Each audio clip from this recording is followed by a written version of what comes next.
প্রতিমা শিল্পী একটা কাপড়ের টুকরো হাতে নিয়ে রয়েছেন আর তার উপরে খুব ভালো করে আষ্টে পৃষ্ঠে কাদা লাগাচ্ছেন এবং সেটিকে মা দুর্গার অঙ্গে খুব যত্ন করে স্থাপন করছেন যাতে একেবারে এই ন্যাকড়ার টুকরোটি মায়ের শ্রীঅঙ্গে একেবারে মিশে যায়।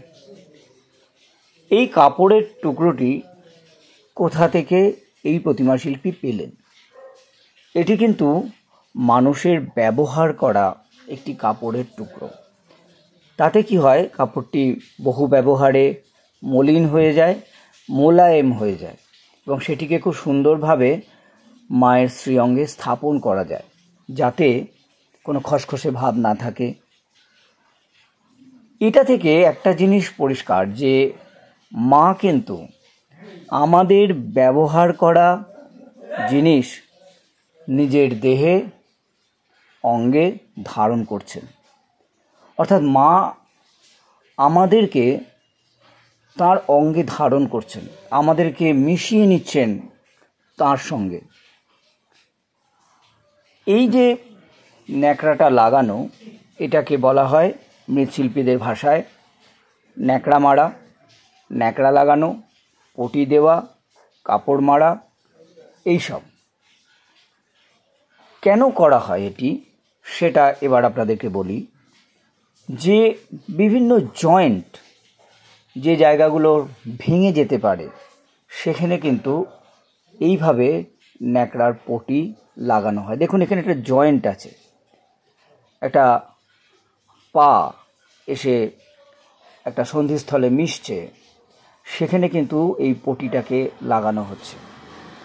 এরকম অনেক জায়গা আছে যেখানে যেখানে এই ন্যাকড়া দিয়ে পটি দেওয়া হয়। আমি কেন ডিটেলে দেখাচ্ছি সেটা এটা দেখানোর জন্যে যে মূলত কোন কোন জায়গায় এই পটি ব্যবহার করা হয়। এছাড়া আরও অনেক জায়গা আছে, সব কিছু কিন্তু আমি তো দেখাতে পারছি না।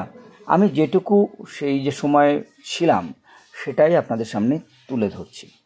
দেখুন অসুরের মাথাতেও কিন্তু একটা ন্যাকড়া দিয়ে লাগানো রয়েছে, পরে এটাকে ব্যবহার করা হবে। দেখুন এই যে হাঁটুর কাছে যে জয়েন্ট, একটা পা এরকম আসছে আর সেই পায়ের আর একটা অংশ নিচের দিকে নামছে, সেই জয়েন্ট বা সন্ধিস্থলে কিন্তু এই পটিটাকে সুন্দর করে লাগানো হলো এবং এত মোলায়েম করে লাগানো হয় যাতে কিন্তু বাইরে থেকে বোঝা না যায়।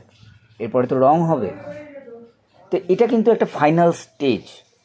প্রতিমার এক মাটির পরে দোমাটি হয়, দোমাটির পরে কিন্তু এই কাজটা হয়।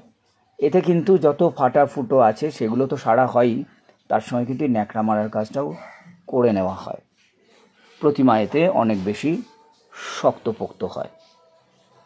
তো আমি আপনাদেরকে প্রতিমা তৈরির বিভিন্ন ধাপ দেখাচ্ছি, যদিও একেবারে পরপর দেখানো সম্ভব হচ্ছে না, তবু আমি চেষ্টা করছি বেশ কিছু ধাপ দেখানোর। কারণ এই দেখুন পায়ের, যেটা পায়ের চেটোর সঙ্গে পাটাকে আটকানো রয়েছে যে জায়গাটায়, ঠিক সেই জায়গাটাতে কিন্তু পটিটা লাগানো হলো যাতে প্রতিমা ওখান থেকে চিড় না ধরে, না ভেঙে না যায়, একটা প্রোটেকশান।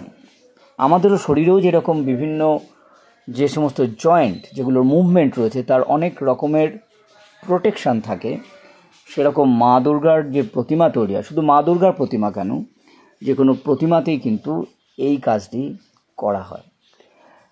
দেখুন আমি এসেছি কৃষ্ণনগর নতুন বাজার পালপাড়ার নাড়ু পালের বাড়িতে। ইনি সেই নাড়ু পাল, ওনার বাবা প্রখ্যাত মৃৎশিল্পী ভুবন মোহন পাল ছিলেন। তিনি দেখুন এই প্রতিমাটি তৈরি করছেন। ন্যাকড়া মারা হয়ে গেল, এবার কাদা ন্যাকড়া দিয়ে ভালো করে মুছে দেওয়া হচ্ছে পুরো প্রতিমাটিকে। আগে কখনো দেখেছেন এরকমভাবে প্রতিমা তৈরি? কি সুন্দর, দেখুন কত যত্ন নিয়ে একটি প্রতিমাকে মৃৎশিল্পীরা তৈরি করেন। কেমন লাগলো আপনাদের এই ভিডিওটি? কেমন লাগছে এই প্রতিমা তৈরির সিরিজটি? কমেন্ট করে অবশ্যই জানাবেন। ভালো লাগলে লাইক করবেন, শেয়ার করবেন। কি সুন্দর এই মা দুর্গা। আপনারা হয়তো বলবেন যে এভাবে কেন দেখাচ্ছেন, মা দুর্গা তো এখন কাপড়ে ঢাকা নেই, তবুও আপনি কেন দেখাচ্ছেন? এটা অনেকেই বলেন আমাকে, কিন্তু দেখুন, মা তো মাই হন। মা আমাদের অন্তরে আছেন এবং মা আমাদেরকে নিজের অন্তরে ধারণ করেছেন। এটা একটা ডকুমেন্টেশন পারপাস আমি এই ভিডিওগুলো আপনাদেরকে করছি। খুব স্বচ্ছ পরিষ্কার মন নিয়ে এটা কি আপনারা দেখবেন। এর মধ্যে কোনো খারাপ কিছু, কোনো কিছু খোঁজার চেষ্টা করবেন না। নমস্কার নেবেন।